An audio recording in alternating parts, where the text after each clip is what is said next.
दोस्तों, हम जाने अनजाने में कुछ ऐसी गलतियां कर बैठते हैं जिसकी वजह से हमारी पूरी ज़िंदगी खराब हो जाती है। दोस्तों, आज के इस वीडियो में हम उन्हीं गलतियों के बारे में बात करेंगे कि इंसान की वो कौन कौन सी गलतियां हैं जो इंसान को बर्बाद कर देती है। अगर हमें अपने बर्बादी के कारण का पता चल जाए तो हम इंसान अपने जीवन को सुखमय बना सकते हैं। दोस्तों, बहुत समय पहले की बात है। एक नगर में एक बहुत ही धनी सेठ रहा करता था। उस सेठ के पास सभी प्रकार की सुख सुविधाएं थी, लेकिन उसका कोई संतान नहीं था। संतान के दुख में वह हमेशा चिंतित रहता था। फिर एक दिन पता चलता है कि उसकी पत्नी गर्भवती है। तब से उसने अपनी पत्नी का ध्यान रखना शुरू कर दिया और उसका बहुत ही ख्याल रखता था। और ऐसे ही दिन बीतते बीतते एक दिन उसके घर एक पुत्र का जन्म हुआ। सेठ पुत्र के जन्म पर बहुत ही ज़्यादा प्रसन्न था। उसने पूरे नगर में मिठाई बंटवाई और अपने बच्चे के लालन पालन में कोई कमी नहीं छोड़ी। देखते देखते सेठ का पुत्र बड़ा हो गया। फिर सेठ ने अपने पुत्र को गुरुकुल भेजने का निर्णय लिया ताकि वह पढ़ लिख कर एक विद्वान बन सके। लेकिन अभी उसके पुत्र की उम्र ज़्यादा नहीं हुई थी। फिर भी उसने छोटी उम्र में ही अपने पुत्र को गुरुकुल भेज दिया। गुरुकुल में वह बालक अच्छे से शिक्षा ग्रहण करता और अपने गुरु के सभी आज्ञाओं का पालन करता। ऐसे में वह बालक धीरे धीरे अपने गुरुकुल का सबसे होनहार विद्यार्थी बन गया। गुरुकुल में उस बालक ने सभी वेद, पुराण और शास्त्रों का गहन अध्ययन किया और बहुत ज्ञान अर्जित कर एक बहुत बड़ा विद्वान बन गया। लेकिन वह कहते हैं ना कि समय कब बदल जाए किसी को नहीं पता। ऐसे ही एक दिन प्राकृतिक आपदा की वजह से उसके माता पिता की मृत्यु हो गई। और जब उसके माता पिता की मृत्यु हुई तब तक उस बालक की शिक्षा भी पूर्ण नहीं हुई थी। जब यह खबर उस बालक को पता चला कि अब उसके माँ बाप इस दुनिया में नहीं रहे और उसका सब कुछ बर्बाद हो चुका है, तो उस बालक का मन इस सांसारिक मोह माया से उठ गया और उसने निश्चय किया कि गुरुकुल से शिक्षा पूर्ण होने के बाद वह अपना संपूर्ण जीवन लोगों के भलाई में व्यतीत करेगा। फिर जब उस बालक की शिक्षा पूर्ण हो गई तो उस बालक ने सन्यासी का रूप धारण कर लिया और इस संसार के मोह माया से बहुत दूर हिमालय के जंगलों में चला गया। जंगल में उसने घोर तपस्या की और तपस्या पूर्ण होने के बाद उस सन्यासी ने लोगों को शिक्षा देना आरंभ कर दिया। समय के साथ साथ उस सन्यासी की चर्चाएं भी चारों तरफ होने लगी और दूर दूर से लोग उनके पास शिक्षा ग्रहण करने आने लगे और बहुत से लोग उनके पास अपने समस्या के समाधान के लिए भी आने लगे। सन्यासी सभी लोगों की समस्याएं बड़े ही सरलता से सुलझा देती थी, जिसकी वजह से वह पूरे राज्य में मशहूर होता चला गया। लेकिन वह जिस नगर में रहता था उस नगर का राजा बड़ा ही क्रूर व्यक्ति था। जब राजा को उस सन्यासी के बारे में पता चला तो उसने सन्यासी से मिलने का निश्चय किया और अगले सुबह ही राजा अपने महल से सन्यासी से मिलने के लिए निकल गया। और जब राजा सन्यासी के पास पहुंचा और जब सन्यासी को देखा तो वह सन्यासी को देखता ही रह गया। उस सन्यासी के चेहरे पर एक अलग ही तेज था, एक अलग ही चमक थी। राजा को वहाँ पर एक अलग ही शांति का अनुभव हुआ। राजा ने सन्यासी को प्रणाम करते हुए उनके पास बैठ गया और उनसे बातचीत करनी शुरू कर दी। उस राजा ने सन्यासी से इतना प्रभावित हुआ कि उसने उसी समय से अच्छाई के रास्ते पर चलने का निर्णय लिया और मन ही मन सोचने लगा कि इतनी छोटी सी मुलाकात में ये सन्यासी मुझे इतना बदल सकता है। अगर ये हमेशा मेरे पास रहे और मेरे साथ रहे तो मेरी पूरी ज़िंदगी ही बदल जाएगी। और यह सोचकर राजा ने सन्यासी से महल चलने का आग्रह करने लगा। राजा का आग्रह सुनकर सन्यासी उसे मना नहीं कर पाया और राजमहल चलने को तैयार हो गया। जब सन्यासी महल पहुंचा तो राजा ने सन्यासी का बहुत ही आदर सत्कार किया और शाही कमरे में भोजन करवाया। भोजन के पश्चात सन्यासी ने राजा को धन्यवाद करते हुए विदा लेने की आज्ञा मांगी तो राजा ने उन्हें अपने बगीचे में ठहरने का आग्रह किया। राजा ने सन्यासी से कहा कि बाबा, आप यहाँ पर आराम से रह सकते हैं। आपको यहाँ किसी चीज़ की कोई असुविधा नहीं होगी। आप यहाँ रहोगे तो मुझे और मेरी प्रजा को बहुत ही अच्छा लगेगा। यह सुनकर सन्यासी वहाँ ठहरने के लिए तैयार हो गया। तब राजा ने बगीचे में एक सुंदर कुटिया बनवाने का आदेश दिया और अपने सेवकों से कहा कि सन्यासी महाराज के लिए वस्त्र आदि का प्रबंध किया जाए। उसके बाद वह सन्यासी राजा के पास ही रहने लगा। इसी तरह कई साल बीत गए। तभी एक बार राजा और रानी को आवश्यक कार्य के लिए किसी दूसरे राज्य जाना पड़ा। तब राजा ने एक नौकर को सन्यासी के सेवा के लिए नियुक्त कर दिया, परंतु वह सेवादार राजा के जाने के बाद बीमार पड़ गया और अपने घर वापस चला गया। राजा जब वापस अपने महल में आया तो सन्यासी क्रोधित होकर राजा को काफी कुछ सुनाया। सन्यासी ने कहा कि राजन, जो जिम्मेदारी तुम पूरी नहीं कर सकते तो उसे उठाते ही क्यों हो। तब राजा ने सन्यासी से क्षमा मांगते हुए कहा कि भगवान, यदि मुझसे कोई भूल हो गई हो तो उसके लिए मैं आपसे क्षमा मांगता हूँ। मुझे क्षमा कर दीजिए और अपना क्रोध शांत कीजिए और मुझे बताइए कि आखिर हुआ क्या है। यह सुनकर उस सन्यासी ने कहा कि तुम्हारे जाने के बाद मुझे किसी ने भी भोजन नहीं दिया और मैं इतने दिनों तक भूखा ही रहा। मुझसे यहाँ पर आकर किसी ने पूछा तक नहीं कि मैं किस हाल में हूँ। यह सुनकर राजा ने सन्यासी से क्षमा मांगी और कहा कि हे भगवान, आज के बाद ऐसी कोई गलती नहीं होगी। फिर कुछ देर बाद मामला शांत हो गया।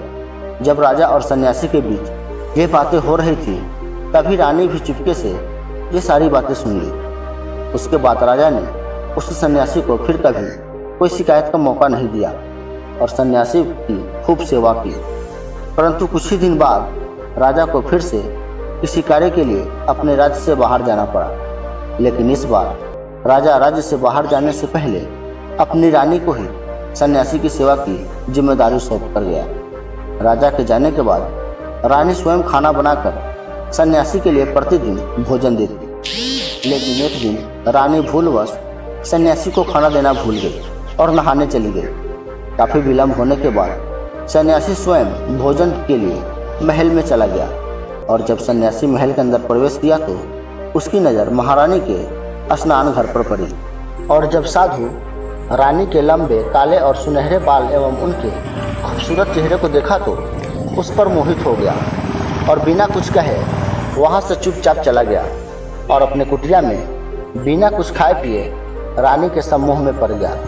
रानी की सुंदरता वह अपने मन से भुला ही नहीं पा रहा था और धीरे धीरे वह खाना न खाने की वजह से काफ़ी कमज़ोर हो गया। जब राजा वापस अपने राज्य में पहुंचा और जब रानी ने उन्हें बताया कि महात्मा जी काफ़ी दिनों से कुछ नहीं खाए हैं और काफ़ी कमज़ोर हो गए हैं, यह सारी बातें सुनकर राजा तुरंत ही सन्यासी के पास गया और बोला कि भगवान, क्या बात है, आपको क्या हो गया है और आप इतने कमज़ोर कैसे हो गए हैं? क्या कोई चिंता है जिसकी वजह से आप इतने गहरी सोच में चले गए हैं? तब सन्यासी ने कहा कि राजन, आपसे कोई भी भूल नहीं हुई है। यह सुनकर राजा ने कहा कि तो फिर बात क्या है, आप मुझसे बताइए, मैं आपकी परेशानी अवश्य ही दूर कर दूंगा। यह सुनकर सन्यासी ने कहा कि राजन, मैं आपकी रानी की अद्भुत सुंदरता को देखकर उनकी सुंदरता पर मोहित हो गया हूँ और अब मैं रानी के बिना जिंदा नहीं रह सकता। यह सब सुनकर राजा हैरान हो गया और कुछ देर सोचने के बाद राजा ने उस सन्यासी से कहा कि मैं आपको अपनी रानी देने को तैयार हूँ। यह सुनकर सन्यासी बड़ा ही प्रसन्न हुआ और राजा के साथ महल चला गया। महल जाने के बाद राजा रानी के पास गया और ये सारी घटनाएं रानी को बताया और रानी से कहा कि महारानी, मैं नहीं चाहता कि किसी सन्यासी की मृत्यु का कलंक मेरे सर पर लगे। अब सारे फैसले आपके हाथ में हैं। मैंने तो सन्यासी को वचन दे दिया। यह सारी बात सुनने के बाद रानी ने कहा कि महाराज, आप चिंता मत कीजिए, अब आप सब कुछ मेरे ऊपर छोड़ दीजिए। मुझे पता है कि अब मुझे क्या करना है। रानी ने कहा कि मैं अब कुछ ऐसा करूंगी कि ना तो सन्यासी की मृत्यु का पाप आपके सर पर लगेगा और ना ही मेरी पवित्रता पर भी कोई आँच आएगी। रानी की यह बात सुनकर राजा ने रानी को सन्यासी को सौंप दिया। इसके बाद सन्यासी रानी को लेकर कुटिया चला गया। जब रानी सन्यासी के कुटिया पर पहुंची तो रानी ने सन्यासी से कहा कि हमें रहने के लिए एक महल चाहिए, मैं इस झोपड़ी में नहीं रह सकती। यह बात सुनकर सन्यासी तुरंत राजा के पास गया और बोला कि हे राजन, मुझे रहने के लिए एक महल चाहिए। तब राजा ने सन्यासी को अपना एक पुराना महल दे दिया। जब सन्यासी रानी को लेकर महल पहुंचा तो रानी ने महल देखकर बोली, ये तो काफ़ी गंदा है और इसकी हालत भी काफ़ी ख़राब है, इसकी साफ सफाई करवाओ जल्दी। यह सुनते ही सन्यासी ने फिर से राजा के पास गया और उस महल की सफाई करवाने के लिए कहा। तब राजा ने तुरंत ही उस महल की सफाई भी करवा दी। उस महल में नए नए बिस्तर भी लगवा दिए। जब सन्यासी बिस्तर पर आराम करने के लिए गया तब रानी ने सन्यासी से कहा कि आप कौन थे और अब आप क्या बन गए? आप तो एक महान ज्ञाता थे जिसके लिए राजा स्वयं सारी जरूरतों एवं वस्तुओं को उपलब्ध कराते थे, जिसके पास दूर दूर से लोग ज्ञान ग्रहण करने के लिए आया करता था, जो लोगों की सत्य राह दिखाया करता था, जो लोगों के सभी समस्याओं का समाधान करता था, जिसे लोग अपना गुरु मानते थे, जिनकी सब भगवान के रूप में पूजा करते थे। और आज आप वासना के कारण मेरे गुलाम बन चुके हैं। रानी की ये सारी बातें सुनकर उस सन्यासी को एक जोर का झटका लगा और उसे महसूस हुआ कि वह तो एक सन्यासी है और वो ये सब क्या कर रहा है। वह तो ये सारी सुविधाओं को छोड़कर जंगल में चला गया था। यह सब बातें सोचकर उसे रोने लगा और महारानी से क्षमा मांगने लगा और कहने लगा कि मैं ये क्या करने जा रहा था, मैं अभी आपको महाराज को सौंप देता हूँ। ये सब बातें सुनकर रानी ने सन्यासी से एक प्रश्न किया कि महाराज, जब आपको उस दिन भोजन नहीं मिला तब इतना आप क्रोधित क्यों हो गए? उससे पहले तो आप काफ़ी शांत प्रवृत्ति के थे। सन्यासी ने कहा कि जब मैं जंगल में था तो मुझे समय पर खाना भी नहीं मिलता था, लेकिन मैं जब महल में आया तो मुझे सारी सुख सुविधाएँ मिलने लगी और मैं इनके मोह में फंस गया। मेरा इनके प्रति लगाव बढ़ गया और जब ये मुझे नहीं मिला तो मेरे अंदर क्रोध उत्पन्न हो गया। फिर सन्यासी ने कहा कि महारानी, अगर इंसान की इच्छा पूरी ना हो तो उसके अंदर क्रोध उत्पन्न होता है और जब इच्छा पूरी हो जाती है तो लालच पैदा होता है। और फिर सन्यासी ने कहा कि इस इच्छा पूर्ति ने ही मुझे वासना के इस द्वार तक लाई है और मैं आपके प्रति आकर्षित हो गया। इसके बाद वह सन्यासी रानी को लेकर राजा के पास गया और बोला कि हे राजन, मुझे क्षमा कर दे। ये लीजिए अपनी रानी, मुझे अपनी गलती का एहसास हो गया है। मैं अपनी इच्छा के वशीभूत के कारण ये गलत कार्य करने जा रहा था और अपने जीवन को बर्बाद कर रहा था, लेकिन अब मुझे सब समझ आ गया है। उसके बाद सन्यासी ने कहा कि हे राजन, मनुष्य की बर्बादी के 4 कारण हैं और वो कारण उनकी आदतें ही है और ये आदतें हर मनुष्य के अंदर होता ही है। और जो इंसान इन 4 आदतों पर नियंत्रण कर लेता है वह अपने जीवन में हमेशा खुश और खुशहाल जिंदगी। जो इंसान इन 4 आदतों पर नियंत्रण कर लेता है वह अपने जीवन में हमेशा दुख और परेशानियों से बचा रहता है। और वहीं जो इन पर नियंत्रण नहीं कर पाता है वह मनुष्य बर्बाद हो जाता है। पहली आदत है इच्छा, क्योंकि इच्छा ही दुनिया की हर एक व्यक्ति के अंदर सबसे पहला अवगुण होता है। और जो व्यक्ति अपने इच्छाओं को नियंत्रण में नहीं रख पाता है वह जीवन के किसी भी क्षेत्र में सफल नहीं हो पाता है, क्योंकि जैसे ही उसके अंदर एक इच्छा पूरी होती है वह दूसरी इच्छा की ओर बढ़ने लगता है और दूसरी पूरी होते ही वह तीसरी इच्छा की ओर बढ़ने लगता है और फिर ऐसे करते करते इच्छाओं पर नियंत्रण न होने के कारण वह इसी जाल में फंसा रहता है। इसलिए जब हम अपने इच्छाओं पर नियंत्रण करना सीख लेते हैं तब हम अपने मन पर भी नियंत्रण कर लेते हैं और जब हमारा मन हमारे बस में होता है तो हमें सुख की प्राप्ति होती है। फिर जो हम चाहते हैं वही हमारे साथ होता है। फिर सन्यासी कहता है कि हे राजन, मनुष्य को बर्बाद करने वाली दूसरी आदत है वासना।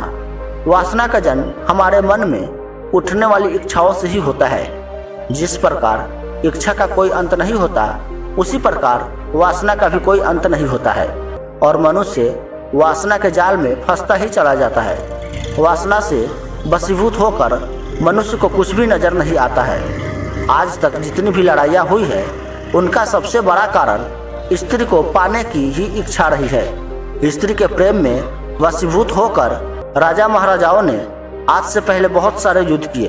रावण संसार का सबसे बुद्धिमान व्यक्ति था, लेकिन उसने भी माता सीता की सुंदरता के फेर में आकर अपना सब कुछ बर्बाद कर लिया। उसकी मृत्यु का कारण एक स्त्री ही बनी थी। कई राजा महाराजा तो युद्ध में इसलिए हार गए क्योंकि वे लोग स्त्रियों से रासलीला रचाने में ही रह गए। ईश्वर ने तो स्त्री की उत्पत्ति इस संसार को बढ़ाने के लिए की है, लेकिन आजकल के लोग इसे अपनी वासना का शिकार बना लिया है, अपने मनोरंजन का साधन समझने लगे हैं। और जब उन्हें अपना यह मनोरंजन नहीं मिलता तो वह पागल हो जाते हैं और ना जाने क्या क्या कर बैठते हैं। इसलिए हे राजन, जितना हो सके उतना ही वासना से हमको दूर रहना चाहिए। फिर सन्यासी कहता है कि हे राजन, मनुष्य को बर्बाद करने वाली तीसरी आदत है क्रोध, क्योंकि जब मनुष्य की वासना की पूर्ति नहीं होती है तो उसके अंदर क्रोध उत्पन्न हो जाता है, और जब व्यक्ति को क्रोध आता है तो उस पर उसका नियंत्रण नहीं होता है और फिर वो क्रोध में आकर कई गलतियां कर बैठता है और दूसरों को भी नुकसान पहुंचा देता है, गालियां निकाल देता है। और फिर उनका क्रोध शांत होता है तो उन्हें अपनी गलती का एहसास होता है, लेकिन तब तक सब कुछ बर्बाद हो चुका होता है। क्रोध के कारण मनुष्य कहीं के नहीं रहते हैं, वह किसी भी बनाए काम को भी बिगाड़ लेते हैं। जब मनुष्य के भीतर क्रोध उत्पन्न होता है तो वो अंदर से बहुत कमजोर हो जाता है और एक कमजोर मनुष्य कुछ भी नहीं कर सकता, उसे कभी भी सफलता हासिल नहीं हो सकती। क्रोध हमारे भीतर तनाव को उत्पन्न करता है और अगर एक बार हम तनाव में चले जाए तो हमारा पूरा जीवन बर्बाद हो जाता है। फिर सन्यासी कहता है कि हे राजन, मनुष्य को बर्बाद करने वाली चौथी आदत है लालच। लालच का फल सदैव बुरा होता है। लालच में पड़कर हम बहुत से लोगों का बुरा कर देते हैं। हर मनुष्य के जीवन में कभी न कभी ऐसा समय अवश्य आता है जब वह लालच कर बैठता है और अधिक पाने की लालसा में वह कुछ ऐसा कर बैठता है जिससे जो उसके पास था वो भी उसे गंवा देता है, क्योंकि जैसे ही व्यक्ति की एक इच्छा पूरी होती है उसका लालच बढ़ जाता है और उसके मन में और पाने की लालसा जन्म ले लेती है। जो व्यक्ति लालच करता है वह कामयाबी से कोसों दूर रहता है, क्योंकि एक न एक दिन लालच का दुश्मन सामने आता ही है। अगर हम समय रहते लालच को त्याग दे और उसकी फेर में ना पड़े तो हम एक सफल व्यक्ति अवश्य बन सकते हैं। फिर अंत में सन्यासी राजा से कहता है कि हे राजन, अगर मनुष्य इन 4 आदतों को छोड़ देता है तो उसे जीवन में सफल होने से कोई नहीं रोक सकता। जो इन आदतों को नहीं छोड़ता उसे जीवन में बर्बादी के सिवा कुछ नहीं मिलता। मैं एक सन्यासी होकर इसकी फेर में पड़ गया था, तो सामान्य मनुष्य तो इससे बच नहीं सकता। इसलिए हे राजन, मनुष्य को इन आदतों से हमेशा बचना चाहिए।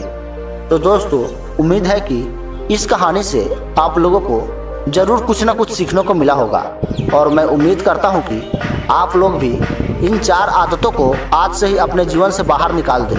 तो दोस्तों, वीडियो अच्छी लगी हो तो वीडियो को लाइक करके हमारे चैनल को सब्सक्राइब जरूर कर लीजिएगा, क्योंकि हमारे चैनल पे ऐसे ही मोटिवेशनल वीडियो आपको हमेशा देखने को मिलती रहेगी। तो मिलते हैं अगले वीडियो में, तब तक के लिए आप लोगों का बहुत बहुत धन्यवाद।